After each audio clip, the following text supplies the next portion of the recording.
আমার মতো কে কে আছেন যার এই রেসিপিটা অনেক পছন্দ? ইলিশ মাছের মাথা দিয়ে মুখী কচুর ঘন্ট। একদম সহজ রেসিপিতে খুব মজাদারভাবে তৈরি হবে এই রেসিপিটি। তো চলুন সহজভাবে দেখে নেওয়া যাক মাছের মাথা দিয়ে মুখী কচুর ঘন্ট। এর জন্য এখানে আমি 500 থেকে 400 গ্রামের মতো মুখী কচু সেদ্ধ করে নিয়েছি। আগে থেকে খুব ভালো মতো করে সেদ্ধ করে রাখলে রান্নাটা দ্রুত হয়ে যাবে। এখানে একটা ইলিশ মাছের মাথা আছে আর একটা চোপড়া আছে। এখন একটা কড়াইতে কচুগুলাকে নিয়ে নিব।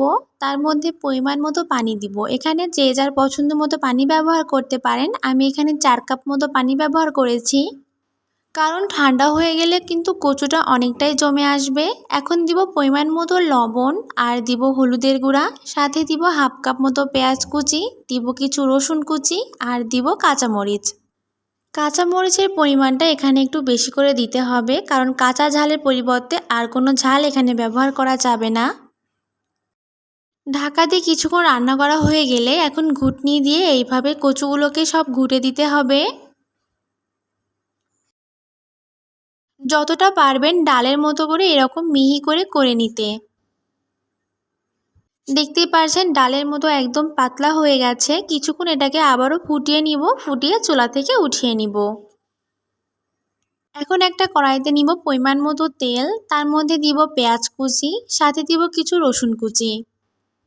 পেঁয়াজ আর রসুনটাকে খুব ভালো মতো করে ভেজে নিব, হালকা লাল কালার করে ভেজে নিব আগে। হালকা লাল কালার হয়ে আসলে এখন ধুয়ে পরিষ্কার করে রাখা মাছের মাথাগুলো এর মধ্যে দিয়ে দিব।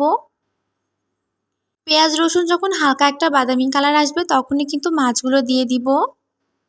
ইলিশ মাছ ভাজি হতে সময় লাগে না, খুব সহজে নরম হয়ে যাবে। তখন খুন্তি দিয়ে এরকম ভেঙে দিতে হবে। পছন্দ মতো বাগারের কালার চলে আসলে আগে থেকে রান্না করে রাখা ডালটা এর মধ্যে দিয়ে দিব। এখন খুব ভালো মতো করে বাগারটাকে এই কচু ঘাটার সাথে মিশিয়ে দিব। মেশানো হয়ে গেলে 2 থেকে 3 মিনিট এটাকে জাল করে চুলা থেকে নামিয়ে নিলেই হয়ে যাবে। এইভাবে যারা ইলিশ মাছের মাথা দিয়ে এই মুখী কচুর ঘন্ট খাননি তারা একবার খেয়ে দেখতে পারেন, খেতে কিন্তু অনেক বেশি মজা লাগবে।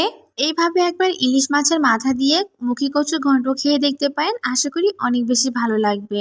দেখা হবে নতুন আরেকটি ভিডিওতে। আল্লাহ হাফেজ।